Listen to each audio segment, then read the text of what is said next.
नमस्कार दोस्तों, आज 29 मई 2022 है। मुख्य परीक्षा समाप्त हो चुका है और हम उम्मीद करते हैं कि सभी परीक्षार्थियों का परीक्षा अच्छा हुआ हो। इस बार भूगोल में मानसून से 2 प्रश्न उठाया था। एक प्रश्न जो था ये था कि जेट स्ट्रीम किस प्रकार से भारतीय मानसून को प्रभावित करती है। आज का मेरा जो वीडियो है ये इसी को लेकर के। जेट स्ट्रीम क्या है, थोड़ा सा इसको संक्षेप में जान लेना जरूरी है, तभी जाकर के हम समझ पाएंगे कि किस प्रकार से भारतीय मानसून को प्रभावित करती है। जेट स्ट्रीम जो है ये एक उच्च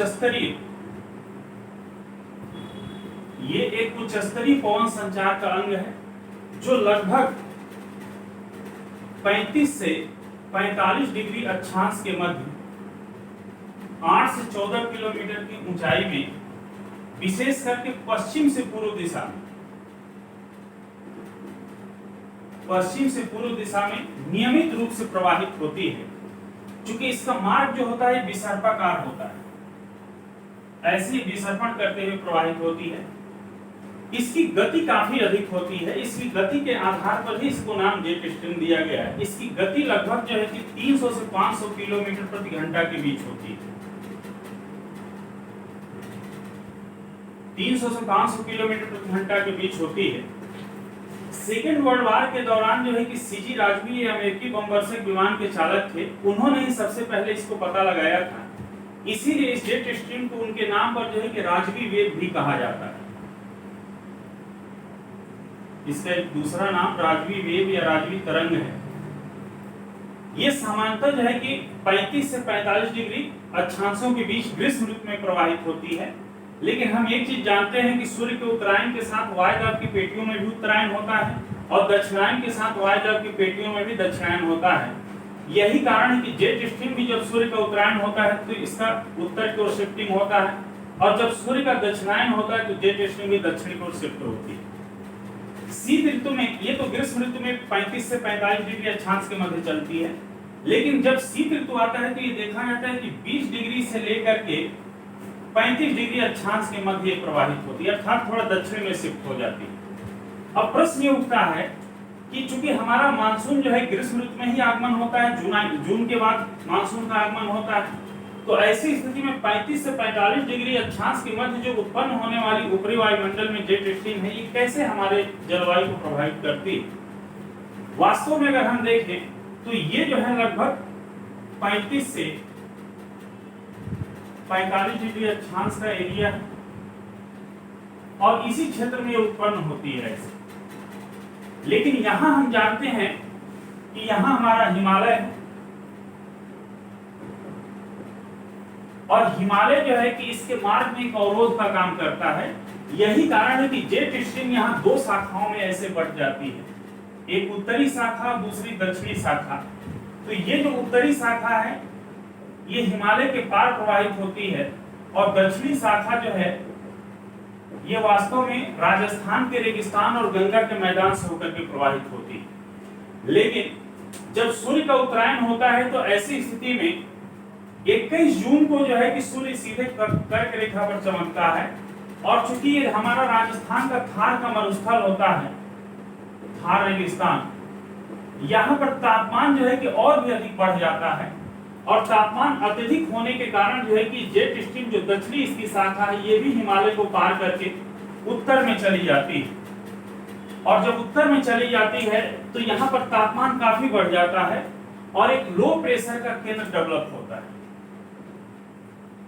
दूसरी चीज अगर हम देखें तो 21 जून को सूर्य सीधे कर्क रेखा पर चमकता है। यही कारण है कि इस क्षेत्र में तापमान काफी अधिक हो जाता है, और उत्तर भारत में जून का महीना सबसे गर्म महीना होता है। यहाँ पर जो हमारा तिब्बत का पठार है, ये तिब्बत का पठार भी काफी गर्म हो जाता है, और तिब्बत के पठार के गर्म होने से जो है कि वहां की हवाएं गर्म होकर के ऊपर उठती हैं, जिसके कारण एक अस्थायी जेट स्ट्रीम उत्पन्न होता है। और ये अस्थायी जेट स्ट्रीम जो है कि जब यहाँ से हवाएं गर्म होकर के ऊपर उठती हैं तो फिर ये आकर के जो अफ्रीका के पास मेडागास्कर, इस मेडागास्कर पर जो है कि अवतरित होती है।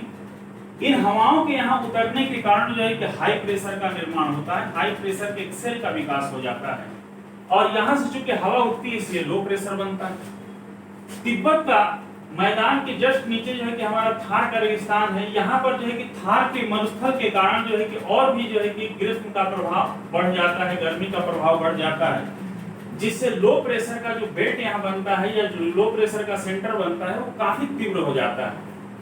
ऐसी स्थिति में जो इधर से अर्थात जो हमारी दक्षिणी गोलार्ध की व्यापारिक कोण है, दक्षिणी गोलार्ध की व्यापारिक कोण जो विशेष करके 30 डिग्री अक्षांश से विषुवत रेखा की ओर ऐसे चलती है,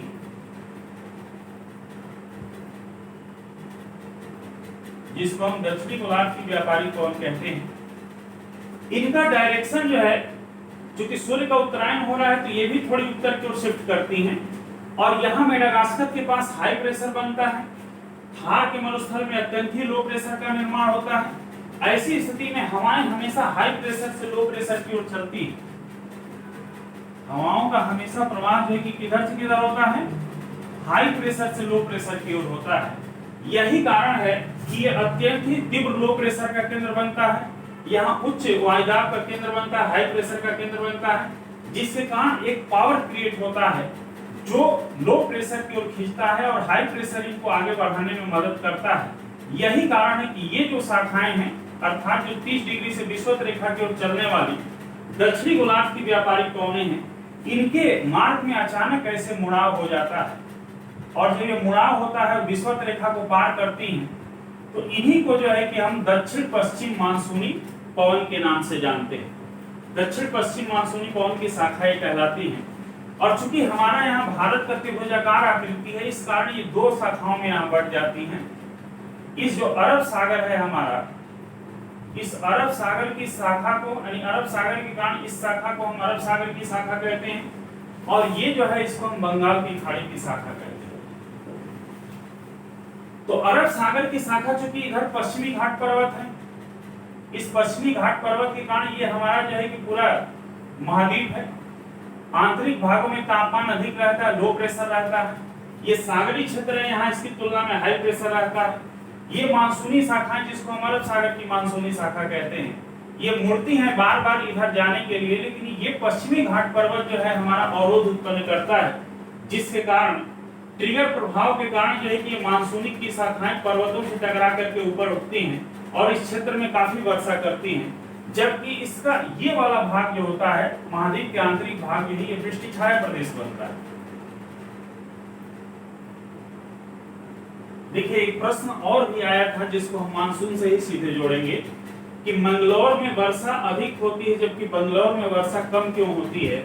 इसका भी मैं एनालिसिस यही कर दे रहा हूँ, क्योंकि ये भी प्रश्न सीजीपीएससी में ही आया था। अर्थात मानसून से देखा जाए तो कई प्रश्न उठे हैं। आप थोड़ा समय रुक करके इस टॉपिक को जो दूसरा क्वेश्चन आया उसको भी यही करेक्ट कर ले रहा हूँ। चूंकि मंगलौर में वर्षा कम क्यों हो मंगलौर में वर्षा अधिक क्यों होती है और बंगलौर में वर्षा कम क्यों होती है, इसका कारण समझिए। चूंकि ये दोनों ही कर्नाटक में है, मंगलौर जहाँ तट पर है, बंगलौर वहीं क्या है आंतरिक भागों में। ऐसी स्थिति में यहाँ से मानसूनी शाखाएं सीधे पहुंच रही हैं और पश्चिमी घाट से टकरा करके जो है कि पश्चिमी घाट पर्वत के पश्चिमी ढाल पर अधिक वर्षा करती है। तो तट से लेकर के, जैसे छोटा सा मैप मैं यहाँ अलग से आपको समझाने के लिए बना दे रहा हूँ कि अगर ये पश्चिमी घाट पर्वत है और ये तट है, यहाँ पर जो है कि अगर मंगलौर है और यहाँ पर अगर बंगलौर है, तो यहाँ से जो मानसून की शाखाएं इंटर करती हैं, यहाँ पर आकर के घनघोर वर्षा करती है।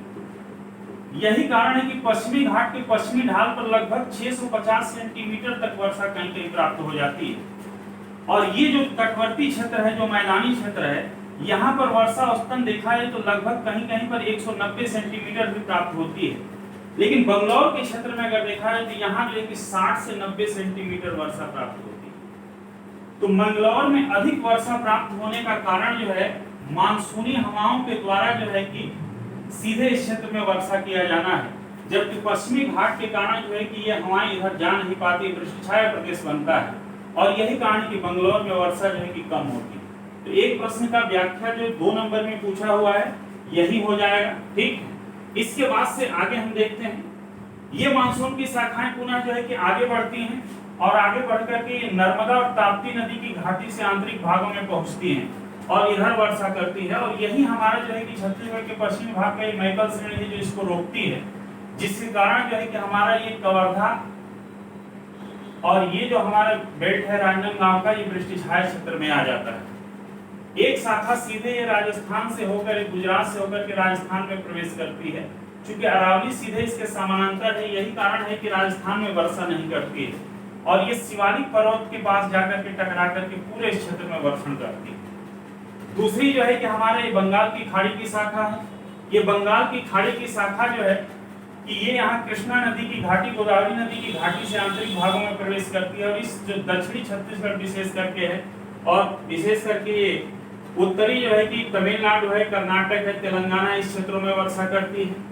एक शाखा हमारा जो है कि इस महानदी बेसिन से इंटर करती है, लेकिन उड़ीसा की पूरी ऊंची ऊंची पहाड़ियों के कारण, विशेषकर गिरजात पहाड़ी वगैरह के कारण जो है कि इस क्षेत्र में वर्षा फिर मैदान में उतरती है तो थोड़ा सा वर्षा की मात्रा कम हो जाती है। और एक शाखा इस गंगा की घाटी से आंतरिक भागों में प्रवेश करती है। दूसरी इसी बंगाल की खाड़ी की एक शाखा इस गारो खासी जयंतिया में जाकर के वर्षण करती है, जिसके कारण हमारे पूरे भारतीय क्षेत्र में वर्षा होती है। इस प्रकार अगर देखा जाए तो ग्रीष्मकालीन मानसून को ये दोनों जेट स्ट्रीम की पवनें हमको प्रभावित कर रही हैं। धन्यवाद।